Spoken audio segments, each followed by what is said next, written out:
Bienvenido a otro programa Insight. En esta noche agradecemos tu sintonía y te pedimos que te quedes ahí pendiente porque hoy tendremos el testimonio de un joven llamado Edgar Pomales, el cual Dios transformó su vida totalmente. A esas madres que hoy en día están orando por sus hijos y le están pidiendo al Señor que haga una transformación en sus vidas, quédate pendiente porque este programa está hecho para que tú veas lo que Dios puede hacer a través de tu oración. Así que no te retires, que tu programa Insight comienza ahora.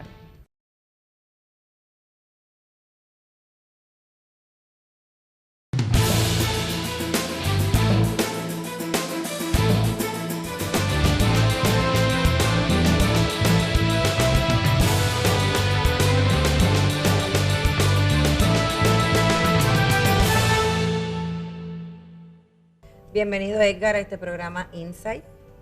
Bendiciones, Carmen, en el nombre de Jesucristo, una bendición poder compartir mi testimonio con la audiencia.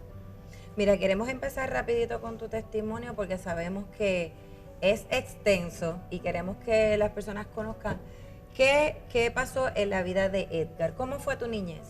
La primera palabra que quiero hablarle es transformación. Vengo de un sistema donde mis padres conocen a Jesucristo, me crío en el Evangelio, pero nunca en mi vida tuve una relación con Dios. A los 7 años tengo una experiencia con el Señor. Tengo una paz, mi padre está orando por mí en mi cama, pero nunca decidí seguir los caminos de Cristo Jesús. Vengo de una familia totalmente disfuncional. Mis padres sufren un divorcio. Me crió con esa rebeldía en mi corazón. Mi hermana mayor tiene un hijo a los 15 años. Mi hermano mayor cae a los vicios a los 13 años. Cae a la prisión a los 14 años. Mi hermanito menor ya viene con una rebeldía en su juventud. Me crío en un ambiente totalmente diferente a lo que es un ambiente del cristiano.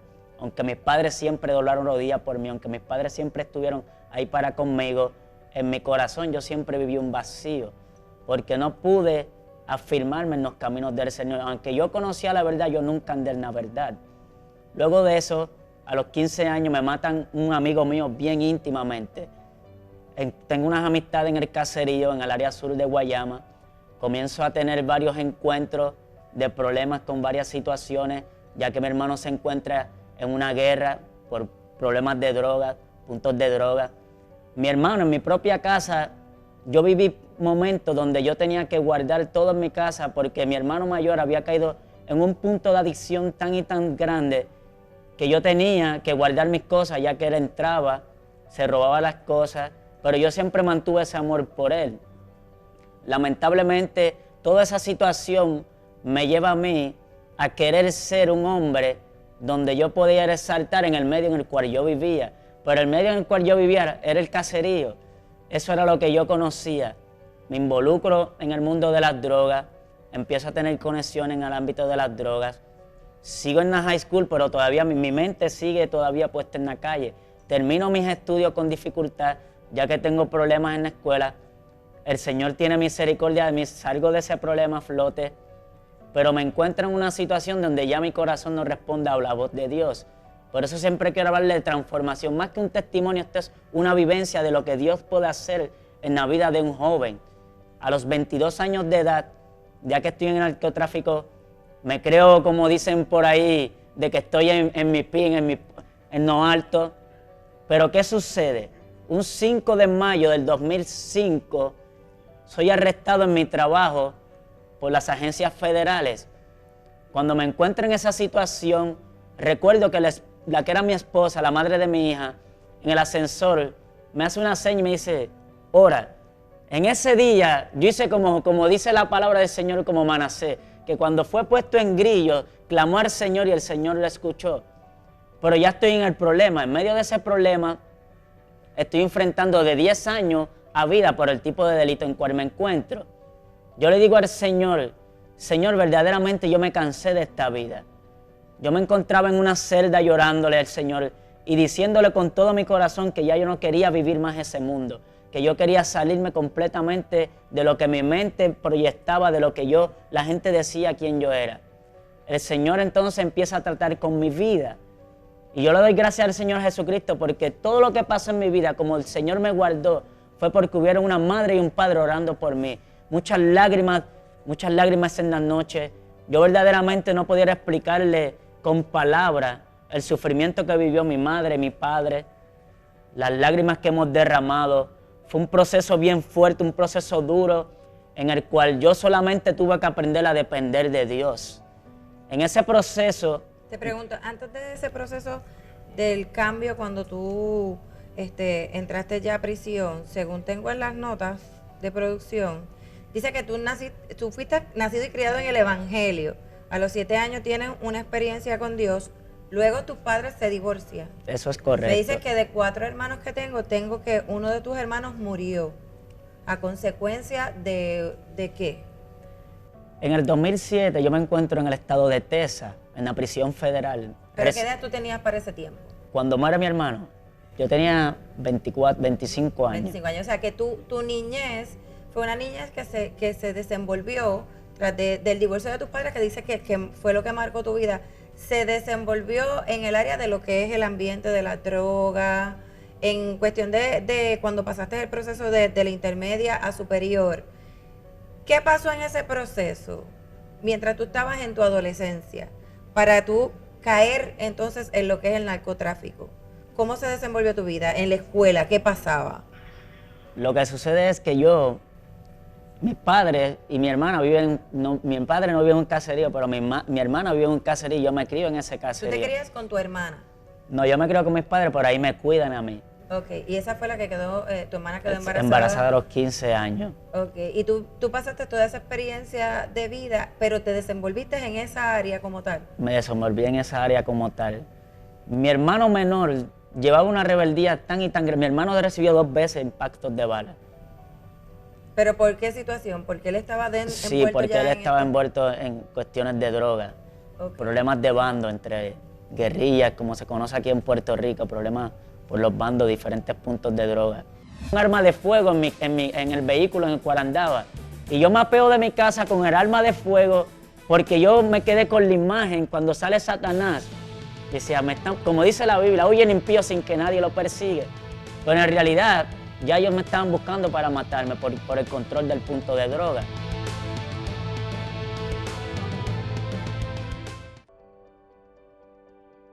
Ok, y cuando llega ese periodo de que estás en escuela intermedia, me dices que fue un poquito difícil para ti el terminarla. Luego, ¿qué sucede cuando tú terminas eso ahí? Estabas hablando que entraste en el mundo del narcotráfico. ¿Cómo entraste a ese mundo? Ese mundo en realidad ya yo lo conocía. Yo nunca fui partícipe antes, pero ya mis hermanos participaban en el narcotráfico. Lamentablemente, pues en mi familia también habían personas que ya estaban involucradas en el narcotráfico como tal. Pero a los 15 años, yo tengo una experiencia que marcó mi vida. Matan a uno de mis mejores amigos cuando yo estoy en 3er año, con un balazo en la espalda, por culpa de una guerra que había. Interviene un policía y le da un tiro por la espalda. Eso causa, entre el círculo de nosotros, causa tal rebeldía, a tal grado, que el día del entierro no hubo paz. Hubo una guerra tremenda, hubieron palos, hubieron discusiones con los policías, y esas cosas empezaron a crear en nosotros un tipo de odio tan y tan grande. Pues entonces yo me empiezo a involucrar en el narcotráfico, empiezo a ver la situación, conozco unas personas, empiezo a hacer conexiones. Esas conexiones me llevan entonces a mí a tener una ambición. Y dije, bueno, yo puedo ser el dueño de esto aquí. Comienzo a interferirme con lo que se conoce como la sustancia controlada crack. Empiezo a distribuir el crack en el caserío, empiezo a distribuir crack en otros lugares, empiezo a obtener fama, empiezo a comprar armas. Y todo eso entonces empieza a llevarme a un ambiente donde ya mi vida era una prisión. Yo me encontraba en una situación donde al tal grado que yo no tenía paz nunca en mis noches. Yo recuerdo que cuando salió La Pasión de Cristo, yo fui a ver la película y yo andaba con un arma de fuego en el vehículo en el cual andaba. Y yo me apeo de mi casa con el arma de fuego porque yo me quedé con la imagen cuando sale Satanás. Y decía, como dice la Biblia, huye el impío sin que nadie lo persigue. Pero en realidad, ya ellos me estaban buscando para matarme por el control del punto de droga. Yo en esa situación tengo una hija. Me caso legalmente porque tengo unos padres que me aman, unos padres que le sirven al Señor y me dan buenos consejos. Pues yo trato de analizar las cosas y trato de quitarme de ese mundo. comienzo a trabajar en una farmacéutica y en ese momento, cuando ya más tranquilo yo quería estar, pero con un vacío, todavía yo no conocía de Cristo. Entonces viene una redada federal para el área sur de Guayama que se llamó Primer Impacto. 5 de mayo del 2005, yo tenía 22 años de edad, con una hija de tan solo un mes de edad. Caigo a la prisión federal en Guaynabo, clamo al Señor Jesucristo con toda mi fuerza y le digo, Señor Jesús, yo quiero que tú sanes mi herida de todo lo que yo viví. Cuando estoy en ese proceso, voy a juicio, estoy enfrentando 10 años a vida, me dan 190 meses concurrentes, me quedo en 130, el Señor empieza a tratar con mi vida. El Señor empieza a quebrantar mi orgullo.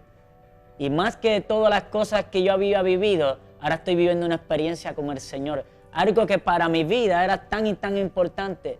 Porque verdaderamente, cuando tú te encuentras en una situación como en la prisión, tú tienes que aprender a depender únicamente del Dios que te puede sostener. Ahí tú no puedes decirle a tu hija cuando esté en el hospital ir a darle un beso. Ahí tú no puedes ir a un familiar cuando se muere a darle un abrazo. Solamente lo que te queda es un consuelo en las noches. Clamar al Señor. Y la Biblia dice, alzaré mis ojos a los montes, ¿de dónde viene mi socorro? Pues yo aprendí, o el Señor mejor dicho, me enseñó a cómo yo podía vivir una vida de libertad estando en una prisión con 10 años de sentencia. Comienzo a ser discipulado, comienzo a ver experiencias con Dios, soy bautizado con el Espíritu Santo, comienzo a ver cómo la manifestación de Dios empieza a manifestarse por medio de mi vida, conozco lo que se conoce verdaderamente, lo que es la gracia de Jesús. Por eso más que todo de yo contar un testimonio y contar mis experiencias, yo quiero contar cómo el Señor con su gracia puede transformar la vida de un hombre, la vida de un joven, la vida de cualquier persona que se encuentre en cualquier situación y puede cambiar la maldición en bendición. Para lo que muchos pensaban que era mi maldición, el yo encontrarme en una prisión federal con 10 años de sentencia, Dios tornó todo eso en una bendición en mi vida. Y no les puedo negar, fueron muchos años de lágrimas. En el 2007, llamo hacia mi hogar, encuentro a la que era mi esposa llorando, sin consuelo. Pregunto qué está ocurriendo. Escucho que mi madre grita y dice, no le digan nada, no le digan nada. En ese momento entiendo que la situación es grave. Cuando pregunto y ellos se calman, me dicen, tu hermano acaba de morir. Mi hermano muere en el 2007, 22 de septiembre, de una sobredosis. Y la misma sustancia que yo vendía fue la misma sustancia que destruyó a mi hermano. Eso causó en mi vida una sed y una hambre de Cristo Jesús. Y causó también un celo vivo de Dios poder ayudar a las personas que se encontraban en la misma situación. ¿Por qué? Porque la Biblia dice, como Pablo fue un perseguidor, por un día que conoció a Cristo, ahora el mismo perseguidor se convierte ahora en ¿qué? En su mejor aliado. O sea que lo que quiero explicarle es que todo lo que tú vives en tu entorno, si tú dejas que la gracia de Dios te transforme, Dios puede usarlo en un background para poder ser de bendición a otras personas. La consolación que yo recibí fue tan y tan grande al punto de que las personas no se podían explicar cómo yo tenía esa paz. Pero luego de eso, yo estoy conservando mi matrimonio, entendiendo que es lo más importante. Pero sucede una ruptura en el 2009. La madre de mi hija pues no pudo aguantar el tiempo que yo estaba preso. Decide hacer su vida. Eso marca mi vida también. ¿Por qué? Porque era lo más que yo amaba, era lo más que yo deseaba, mantener mi familia. Pero en la situación que me encontraba no se pudo. Y no es que Dios no tenía el poder, era simplemente que ella no le dio el espacio a Dios para que ella pudiera seguir tratando y Dios pudiera seguir sosteniéndola. ¿Qué pasa? Eso crea en mí un celo, pero un celo vivo por someterme al Señor Jesucristo y decirle, Dios, ¿sabes qué? Si el enemigo trató de destruir mi familia, si el enemigo rompió mi familia, si la maldición del pecado tocó mi vida, ¿sabes qué? Yo sé que tú puedes hacer algo mejor con mi vida. Yo sé que todavía hay una esperanza viva para conmigo. Y muchas veces cuando uno se encuentra en una situación en la prisión, llegan muchos pensamientos a tu mente, llegan pensamientos de frustración, de lo que tú podías hacer, de lo que no hiciste, de que abandonaste tu familia, de que ahora tu hija se encuentra sola, de que no tienes el apoyo de un padre que esté ahí al lado de ella. Pero ¿saben qué? yo aprendí a confiar en una palabra que el Señor me dijo. El Señor me dijo, mientras tú me sirvas a mí, yo me voy a encargar de tu familia. Y yo vi cómo Dios obró de una manera tan especial en la vida de mi hija, como si yo hubiera estado con ella toda la vida. Yo me crío en la prisión, pero mi corazón siempre estuvo con ella. Yo recuerdo que aún en las noches, yo una vez me encontré en una situación donde estaba castigado en el hueco. Y yo recuerdo que yo sentía en mi pecho cómo mi hija se dormía en mi pecho. Yo lloraba en lágrimas. Le decía, Señor, el día que yo salga, mi hija no va a tener esa edad. Ya mi hija no va a caber en mi pecho. Pero yo aprendí a confiar en medio de todas esas lágrimas de que Dios todavía tenía un futuro muchísimo mejor de lo que yo pensaba o anhelaba. Dice la palabra del Señor en Efesios capítulo 3, versículo 20, que aquel que es poderoso para hacer todas las cosas mucho más abundantes de lo que entendemos o pensamos según el poder que actúa en nosotros. Pues ese poder de fe empezó a actuar en mi vida y yo empecé a entender y a manifestar la gloria del Señor Jesucristo en medio de la prisión. Un día el enemigo quiso robar en nuestra vida. El Señor mismo nos los va a devolver con creces. Estamos viendo esos tiempos ahora mismo.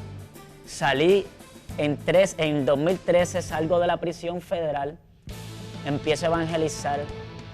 El Señor empieza a darme visiones de lo que Él va a hacer tratar con mi vida. Y por eso hoy me encuentro en este programa, gracias a la misericordia del Señor Jesús.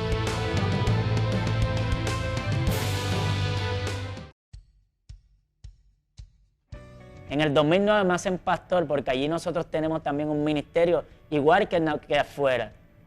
Empiezo a impartir la palabra del Señor. El Señor me da una palabra, me da una visión. Esto fue en el 2008. Me dice, yo te voy a llevar a las naciones para que vean cómo el poder mío puede perfeccionarse aún en medio de las debilidades.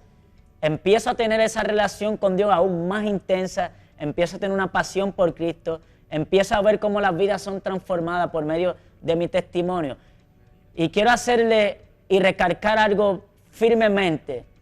Cuando tú vives una vida en la prisión, tú estás rodeado de un ambiente que es totalmente cargado por una atmósfera del enemigo. Una atmósfera llena de odio, una atmósfera de homosexualismo, una atmósfera donde verdaderamente no se está la ternura de los niños. Y todo eso crea en el corazón de los hombres una rebeldía tan y tan grande que las personas a veces se olvidan que somos seres humanos. Tú vives un ambiente donde verdaderamente tú te encuentras en una guerra que verdaderamente tú a veces la tomas como que es personal entre los oficiales, entre el sistema, porque eso es lo que te hace ver el sistema. Tú estás ahí para cumplir un castigo. Pero el Señor empezó a tratar conmigo y me decía siempre y me recalcaba, las lágrimas que tus padres derramaron nunca cayeron en tierra. Y yo puedo dar testimonio vivo de que cuando Dios llama a una persona, la marca, nunca esa persona es igual. Y yo estoy muy sumamente agradecido por el proceso que pasé. En realidad digo como Pablo también, no se lo deseo a nadie. Entendemos que fue la desobediencia, pero dice la palabra del Señor Jesucristo, o sea, que Dios llevó al pueblo de Israel al desierto para hablarle a su corazón. Y esa fue verdaderamente mi convicción, ese fue mi fundamento, ese fue donde Dios me formó, porque yo aprendí a vivir un evangelio donde yo tenía que depender solamente de una relación con Dios, porque había momentos donde nosotros no podíamos congregarnos. Era una relación en una celda con la palabra del Señor y con Dios. Y eso es lo que yo quiero transmitir a las personas, que no importando dónde tú te encuentres, tu relación con Dios tú tienes que mantenerla viva, tú tienes que mantener una pasión y que todas las cosas que tú hiciste Dios las puede tornar para bien. Dice su palabra que todo aquel que deja madre y padre por el evangelio, Dios le dará 100 veces más en este mundo. Nosotros estamos creyendo fielmente que todo lo que un día el enemigo quiso robar en nuestra vida, el Señor mismo nos lo va a devolver con creces. Estamos viendo esos tiempos ahora mismo. Salí en 2013, salgo de la prisión federal, empiezo a evangelizar. El Señor empieza a darme visiones de lo que Él va a hacer tratar con mi vida. Y por eso hoy me encuentro en este programa, gracias a la misericordia del Señor Jesús. Quiero también recalcar que muchas veces en el proceso no podemos entender el por qué estamos viviendo tiempos tan difíciles y nosotros le estamos sirviendo a Dios con todo el corazón. Hay madres que han perdido a sus hijos, hay hombres que han perdido a su esposa. Y yo siempre recuerdo una palabra cuando el Dios le habla al profeta Ezequiel y le dice, te voy a quitar a tu esposa. Y dice, no llores, no hagas luto. Y esa palabra en mi corazón recalcó tan grande, porque yo decía, un hombre que le sirva al Señor, un hombre que ama al Señor. Ahora Dios lo toma y le dice, entrégame lo más que tú amas. No llores. Era el proceso por el cual Dios le estaba procesando. Y yo he entendido una cosa, que no importando todas las lágrimas que uno derrame, en el proceso siempre Dios está presente. En el proceso siempre Dios está dándote la mano y las herramientas para que tú puedas ser un instrumento de bendición. Pero más que todo el Señor me enseñó, tu vivencia no es para ti. Tu vivencia es para dárselas a otros. Tu vivencia es para consolar a otros. Lo que tú viviste, lo que tu madre vivió, una pérdida de un hijo, una hija que a los 15 años sale embarazada, es para que tú lo manifiestes a otras personas. Porque muchas personas han vivido lo mismo que yo viví. Pero saben que no han tenido la gracia del Señor Jesús para poder manifestar eso en otras personas. Y dice la palabra del Señor que la esperanza que nosotros tenemos es una esperanza viva para consolar a otros. Y yo creo con todo mi corazón que al igual que muchas personas, muchos jóvenes, muchas madres que se encuentran hoy en lágrimas, su esperanza es Cristo Jesús. Esa esperanza nunca ha muerto en el corazón de Dios. Y lo que usted cree con todo su corazón, Dios lo hace posible. Quiere decir también que dentro de esa prisión, muchos de las personas que nos están viendo, que ahora mismo estén encarcelados, que estén pasando esa situación de una sentencia donde ellos ven que su futuro se fumó, o sea, que tienen pérdida. Y como tú dijiste, dentro de un precinto, los recuerdos, ese deseo de lo que pude hacer y no lo hice. ¿Qué mensaje tú le darías a una persona que ahora mismo está pasando ese proceso, que está pasando por una sentencia, que está pasando por lo que tú viviste? ¿Se puede, como tú lo lograste, se puede salir de ese lugar? ¿Se puede ver esa libertad que tú pudiste experimentar? ¿Cómo lo harían? Primeramente quiero decirle a cada confinado, a cada confinada, que los amo con todo mi corazón, que todavía yo creo en ustedes. Yo creo fielmente que, como está hablando Carmen y preguntándome a mí, que todavía hay una esperanza viva en medio de tu desierto, que todavía hay agua viva en medio de tu sequedad. Dice su palabra que el Señor aún no dejó a nadie morir en el desierto cuando lo sacó. ¿Sabes la diferencia que va a ser tu desierto? Va a ser tu corazón. Tu corazón va a determinar si vas a llegar a la tierra prometida o vas a quedar tendido en el desierto. Así que yo les exhorto con toda mi fuerza que en medio de sus pruebas, en medio de sus sentencias, nunca olviden que Dios está presente de día y de noche para hacerles libres en el nombre de Jesucristo. Así que yo creo fielmente que hay una esperanza y como lo hubo conmigo, también la hay para con ellos. Y hoy por hoy en día, ¿qué es Edgar Pomales? Bueno, Edgar Pomales, por la gracia del Señor Jesucristo, es el evangelista Edgar Pomales. Estamos llevando y transmitiendo lo que se conoce, lo que es una pasión por Cristo. Yo quiero transmitir más que todo, más que un mensaje. Yo quiero transmitir, hablarle al corazón de los jóvenes, hablarle al corazón de las personas, de que tenemos que vivir una pasión. Estamos viviendo unos tiempos donde literalmente el evangelio está siendo sacudido por un montón de dogmas, por un montón de situaciones que quizás 50 años atrás no se estaban viviendo. Las redes sociales están infundiendo a nuestros hijos de una forma literalmente donde los hijos se hacen tan distraídos poder buscar del Señor. Pues yo quiero, verdaderamente está en mi visión y lo que Dios ha puesto en mi corazón, de que las personas puedan llegar a esa pasión tan real por Cristo, que puedan vivir apasionados, que puedan vivir, ¿sabes qué? Como dijo Pablo, y llegar a esa convicción, ya no vivo yo, más vive Cristo, yo estoy crucificado. Y yo sé con toda mi fuerza que Dios lo está haciendo con mi vida, que está infundiendo esa forma y ese aliento de vida. Tenemos palabra de Dios, pero más que palabra de Dios, queremos ser un ejemplo vivo. Dice la palabra del Señor Jesucristo, que seamos imitadores de Cristo. Y ese es mi testimonio. Mi testimonio es que desde el 5 de mayo hasta el día de hoy, yo no he mirado atrás. Y yo tengo un refrán, y siempre lo hago en forma de broma. Yo digo, para que mire para atrás, eso yo se lo dejo a la mujer de Lot, que ella se convierte en una estatua de sal. Pero mi vida no va a ser una estatua de sal. Mi vida va a ser un testimonio continuo en la presencia del Señor. Y por eso yo siempre he tenido en mi corazón esa fidelidad al Señor Jesús. Porque si hoy yo estoy en este programa, Carmen, es porque Dios lo permitió. Fue porque Dios tuvo misericordia de mi vida. Vi balas a mi alrededor. Vi como una vez pagaron dinero para que me secuestraran y me mataran. Vi traiciones en mi mismo bando. Pero todo siempre estuvo la mano del Señor con mi vida. O sea que para ti, Dios, como dijiste al principio, es una transformación lo que hizo en tu vida. Y podría hacerla en cualquier joven que ahora mismo estuviese en el mismo mundo que tú estuviste.